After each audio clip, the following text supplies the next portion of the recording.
It's Friday, the 24th of January 2025. Welcome to the Fast 5 Business News by Fear and Greed, where we give you the top 5 business stories you need to know in just 5 minutes. I'm Michael Thompson, and good morning, Sean Aylmer. Good morning, Michael. Sean, 5 big stories to race through in 5 minutes. Let's get cracking with story number 1, a major shake-up underway in the local retailing sector, with shareholders overwhelmingly backing a takeover of Premier's apparel brands and the closure of a well-known fashion brand. That's right. So Myer is taking over Premier's apparel brands. Billionaire Solomon Lew gets a seat on the Myer board and he'll hold 27% of the company. He is the biggest shareholder in Premier Brands. Bringing the two together, he is he's not running the company. A woman called Olivia Worth is doing that, but he's easily the biggest shareholder. The 124-year-old department store will now get Just Jeans, Dottie, Portman's, JJ's and Jackie E. The new retailer, the combined retailers, I suppose, will have 783 large format stores and specialty stores, 17,000 staff, $4 billion in sales, $250 million in earnings. The share prices of both have fallen in recent weeks on the back of poor pre-Christmas sales. Yesterday, Myer was up more than 5%. Premier was down slightly. It's easy to see who investors think the deal is best for. And Sean, all 136 Rivers stores across the country will close in mid-April after receivers for parent company Mosaic Brands couldn't find a buyer for the retailer. That's right, 650 jobs will go. Rivers actually has a deep history in Australia. It started in 1979 selling goods to stores like Grace Brothers and David Jones, but it actually goes back to 1863 where it manufactured shoes. Originally, it opened its first retail store in 1983. It's the 7th Mosaic brand to go. So we've lost Rockman's, Autograph, Crossroads, W Lane, Be Me, Katie's, and now Rivers.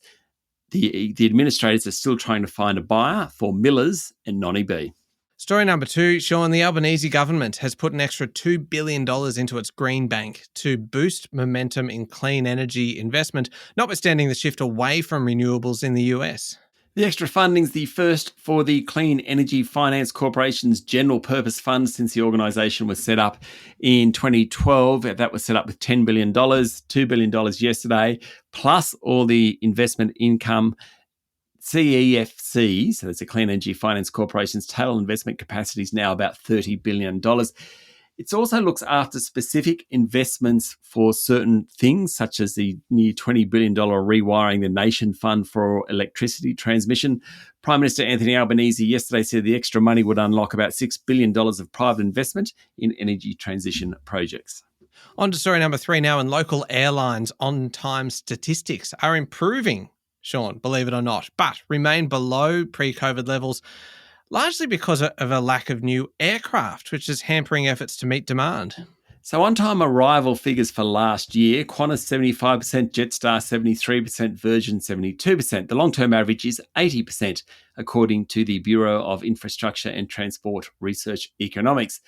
Last year's figures, much better than 2022, 2023. They were disastrous, really. But back then, the airlines were trying to recover capacity from COVID. They got there in terms of domestic capacity, not so much international capacity. The bottom line here is that the airlines still haven't got enough aircraft in the sky. In Qantas's case, its fleet is particularly old. It's got an average age of 16 years. It's the third oldest of any major global airline. Singapore Airlines, for example, has an average age of its fleet of 8 years. It desperately needs to get more planes. Underinvested for the last decade. As a result, that's coming home to roost now. The good news, I suppose, for some of us is that ticket prices in December were actually 6% lower than a year earlier. Not so good news, Sean, is story number 4. The National Australia Bank Wellbeing Index is back to record lows, reflecting growing anxiety in parts of the population and lower life satisfaction. The fourth quarter survey said that Australians are becoming less patient, polite and kind.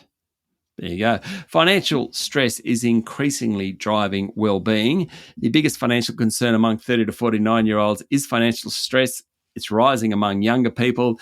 I think a lot of people have been hurt by the past few years and they're just not willing to be upbeat about 2025 yet. The survey explores how Australians feel about their lives in response to changing economic and social conditions, their personal finance. The vibe of the economy is important to growth, National Australia Bank says. It had been tracking, it's been tracked since 2013, but December quarter last year was its equal low ever.